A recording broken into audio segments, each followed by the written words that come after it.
Hey everyone, welcome to Squishy Spells. So in our video today, we're going to be making this little watermelon themed popsicle paper squishy. So I started off by folding a piece of plain paper in half, and then I just roughly sketched out my design in pencil.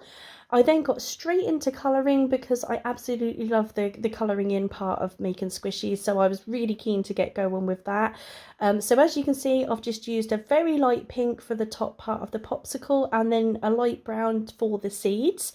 I didn't do the seeds black because I wanted to sort of keep the whole thing sort of quite light and breezy and summery, you know, I didn't want sort of too many dark colours, so I've just gone for a brown for the seeds, and then I'm just going to add a very sort of happy, cute, smiley little face. You know, sort of watermelons and popsicles, they sort of conjure up sort of summer happy vibes. And I love the colours of watermelons, like the pink and the greens. I think they go so well. In fact, pink and greens are actually my favourite colour combinations, so you can't go wrong with a watermelon.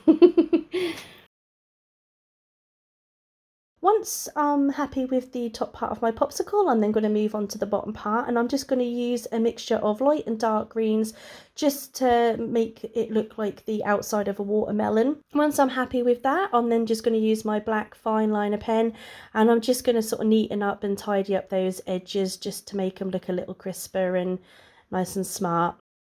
Now for the popsicle stick, I've just used this sort of light peachy cream colour, and I actually really like the effect that it's made by just doing the lines down there. It does have that wooden effect, so I was quite happy with how that came out. So once you're finished with your design, you can then cut it out.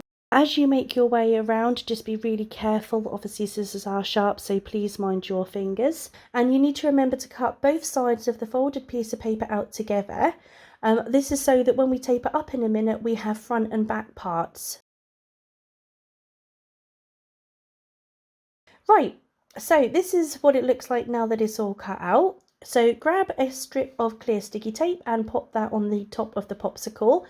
Once you've lined both pieces up and you're happy with that, you can then cut some little tabs into the strip of tape. Now, the reason I cut tabs into my tape is because it's much easier to fold back little pieces at a time, and you get a much neater finish. You don't get sort of creases or folds in the tape by doing it this way. If you do get any little excess bits of tape, you can just trim them off as I'm doing here now. And you just want to work your way down the popsicle, taping it up, but you do need to stop when you get near the bottom because we need to stuff it. Now for the stuffing, I'm just using chunks of sponge. As you can see here, come back here you. I'm cutting up chunks of sponge. When you've got enough, just open up the bottom of your popsicle, and then you can pop the sponge in. Try to pack it full if you can, because obviously that will make it much squishier at the end once it's all taped up and finished. So really fill that up, and then when you're happy with it, you can then just tape up the bottom of the popsicle in the same way that we were doing a little while ago. So pop your strip of tape down, cut in some little tabs, and then just very carefully fold them over to the back of the popsicle. Right, so once you've finished taping it up, your squishy is then complete. So thank you for watching this video. I hope you've enjoyed it, and I'll see you next time. Bye.